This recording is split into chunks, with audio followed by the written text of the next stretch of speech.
warahmatullahi wabarakatuh. Perkenalkan, kami dari kelompok 4 ingin mempresentasikan hasil observasi di Museum Bank Indonesia. Di hadapan kita terdapat 12 ruang kasir yang telah berfungsi sejak zaman Dejavas Bank. Ruang kasir tersebut tetap digunakan oleh Bank Indonesia sejak tahun 1953 hingga sekitar 1975. Mengikuti jejak Dejavas Bank, meski berfungsi sebagai bank sentral, Bank Indonesia masih menjalankan fungsi komersial hingga 1968. Dengan demikian, ruang kasir tersebut merupakan sarana Bank Indonesia dalam melayani berbagai transaksi tunai baik dari bank-bank di wilayah Jakarta dan sekitarnya maupun dari perusahaan besar yang mendapat kredit usaha dari Bank Indonesia. Di sini ada beberapa rempah-rempah yang dulunya dijuluki golden species karena sangat mahal, bahkan lebih mahal daripada emas pada zaman dahulu.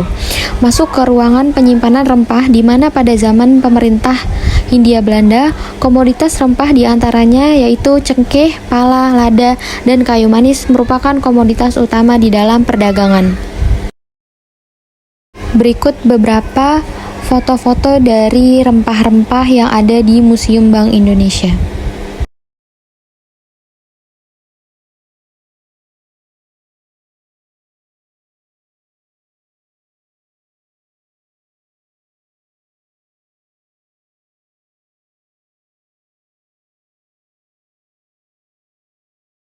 Selanjutnya yaitu ada kapal Jung Java. Jung Java adalah sejak abad ke-8 ketika perkapalan Nusantara mencapai puncak kejayaannya. Jung Java dikenal sebagai kapal raksasa yang dibuat dengan teknik cukup unik. Pada abad ke-14, Jung Java semakin dikenal oleh pelaut dunia dan digunakan secara besar-besaran oleh kerajaan Majapahit sebagai kapal angkut militer.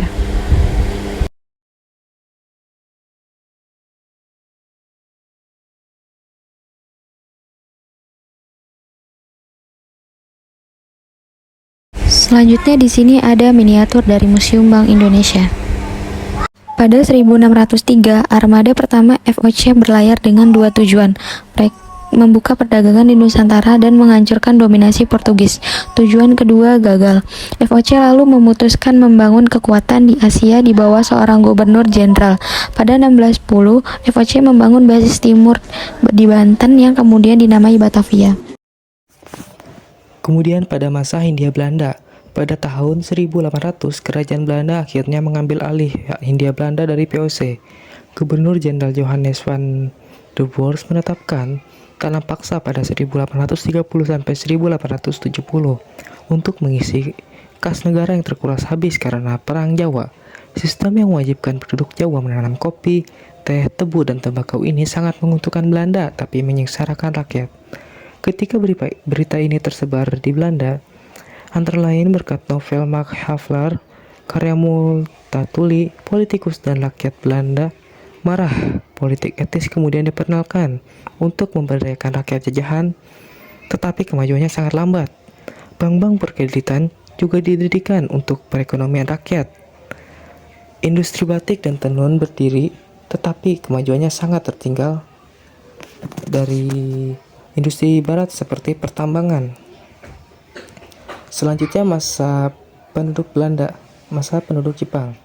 Semasa penduduk Jepang, semua kebijakan keuangan ditetapkan oleh Gunsekanbu, pemerintahan militer pusat yang berusaha mempertahankan nilai gulden dan rupiah Hindia Belanda, antara lain dengan larangan penggunaan mata uang lainnya. Selain itu, pemerintah penduduk Jepang juga menerbitkan pengedaran mata uang kertas yang disebut uang invasi. Emisi pertama berbahasa Belanda beredar pada tahun 1942. Emisi kedua memuat pemerintah Dai Nippon, namun tak sempat memastikan emisi ketiga.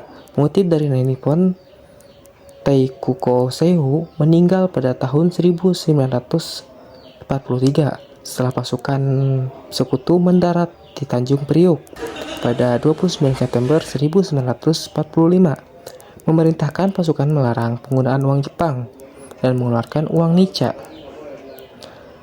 Kemudian pada masa Republik Indonesia Serikat, pada 2 November 1949, melalui konferensi meja bundar atau KBM atau KMB, struktur pemerintahan Indonesia berubah menjadi Republik Indonesia Serikat. Negara baru ini wajib merundingkan kebijakan ekonomi dan politiknya yang terkait dengan utang piutang dengan Belanda, termasuk lalu lintas pembayaran Indonesia dan luar harus dilakukan melalui Belanda. Dijapase Bank atau DZB ditunjuk sebagai bank sirkulasi untuk RIS dan BNI dijadikan bank pembangunan. Pada 1950, pemerintah memutuskan RIS menjadi negara kesatuan. Pada 1951, saham DJB dibeli. Konsolidasi ekonomi menjadi tujuan utama mereka karena beratnya masalah, produktivitas rendah, devisa langka, bahan konsumsi tidak cukup, dan inflasi melaju. Pada Maret 1950, pemerintah mengambil langkah drastis menyehatkan uang. Caranya, uang kertas digunting dua, yang sebelah disetorkan ke bank dan ditukar obligasi, sementara yang sebelah lagi masih bisa dipakai dengan nilai setengahnya. Tindakan ini dikenal sebagai gunting Sarifuddin. Konferensi Meja Bundar pada bulan Desember 1949 menyepakati terbentuknya Republik Indonesia Serikat pada 1 Mei 1950.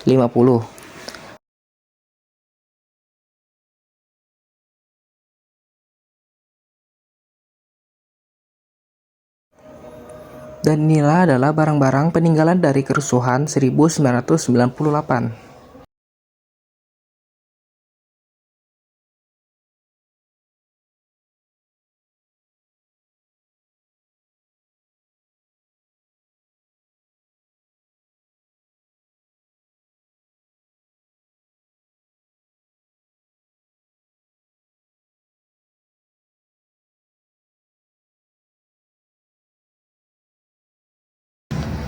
Selanjutnya ada mencetak pertumbuhan berkualitas. Pertumbuhan ekonomi yang berkualitas dan berkeseimbangan merupakan persyaratan utama tercapainya kehidupan masyarakat yang lebih sejahtera. Setelah krisis terlewati, pertumbuhan ekonomi Indonesia dalam 5 tahun terakhir tumbuh rata-rata 5% per tahun.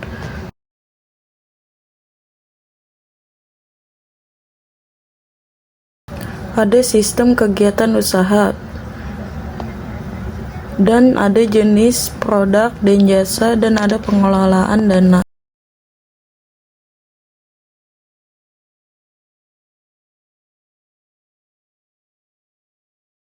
Ini adalah ruangan deklarasi yang mana pada saat berkumpulnya atau berdiskusi di ruangan ini,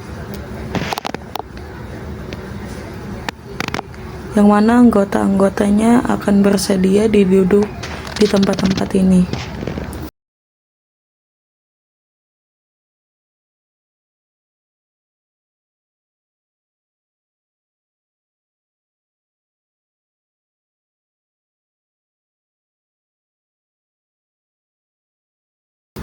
Selanjutnya ini ada ruangan nuansa hijau yang menyejukkan suasana.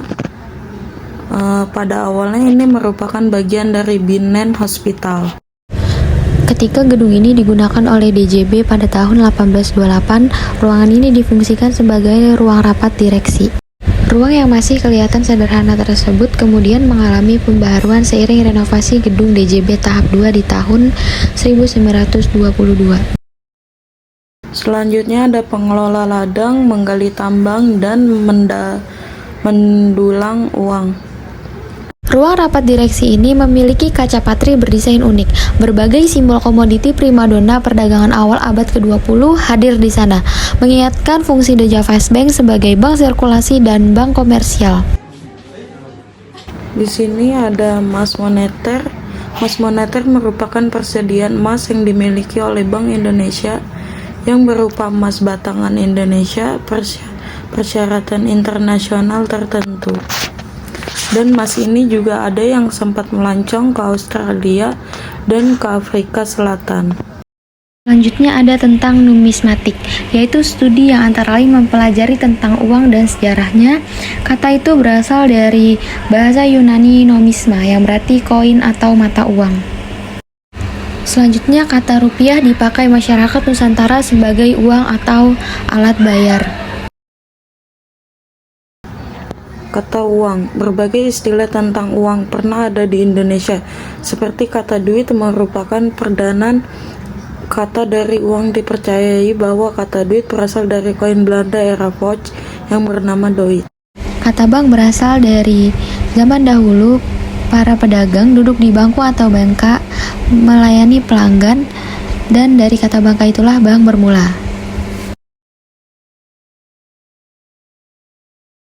Berikut merupakan contoh uang-uang yang diproduksi oleh Bank Indonesia.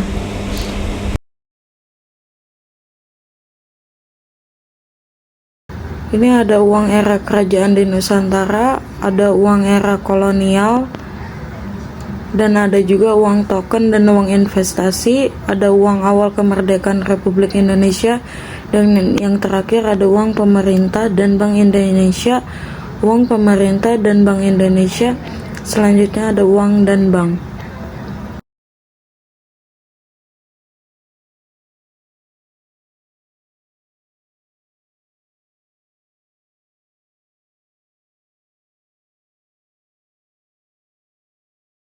Uang koin di Indonesia pecahan Rp2.000 ternyata pernah digunakan pada Piala Dunia 1974. Wasit kebangsaan Inggris, Jack Taylor, menggunakan koin tersebut untuk menentukan siapa yang berhak memegang bola dalam final antara tuan rumah Jerman Barat melawan Belanda.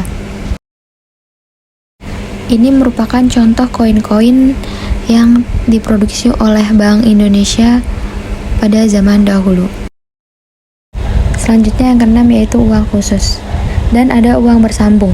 Uang bersambung adalah 2 lembar atau lebih uang yang dicetak tanpa memotong kertasnya, sehingga uang-uang tersebut bersambung satu sama lain.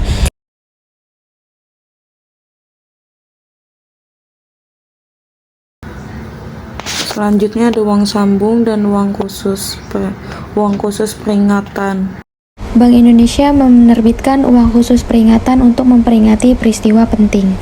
Atau tujuan khusus pertama, uang khusus diterbitkan untuk memperingati kemerdekaan yang ke-25.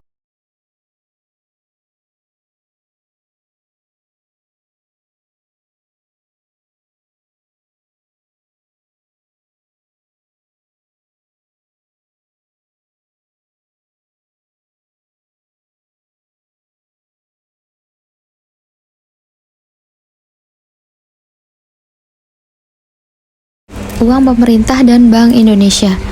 Ada rupiah Kepulauan Riau, rupiah Irian Barat, dan masih banyak yang lainnya. Berikut merupakan contoh foto-foto dari uang pemerintah dan Bank Indonesia. Untuk uang Kepulauan Riau, pada Oktober 1963, rupiah Kepulauan Riau diterbitkan untuk mengatasi penggunaan dolar Malaya di wilayah Kepulauan Riau. Untuk rupiah Irian Barat, setelah Irian Barat kembali ke dalam wilayah Republik Indonesia, pemerintah dan Bank Indonesia menerbitkan rupiah Irian Barat pada Oktober 1963 untuk menggantikan gulden yang berlaku.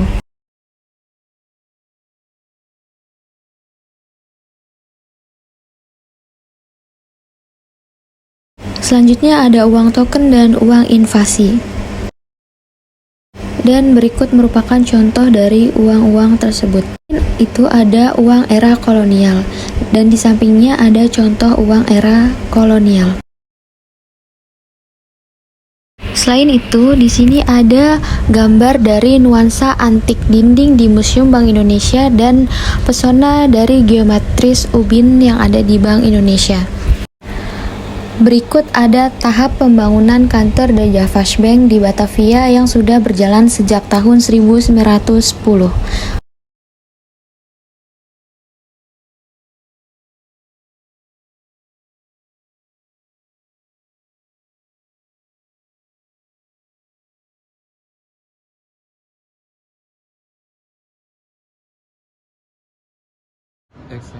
Sekian presentasi dari kelompok kami, kurang lebihnya mohon maaf jika ada salah kata atau pembicaraan.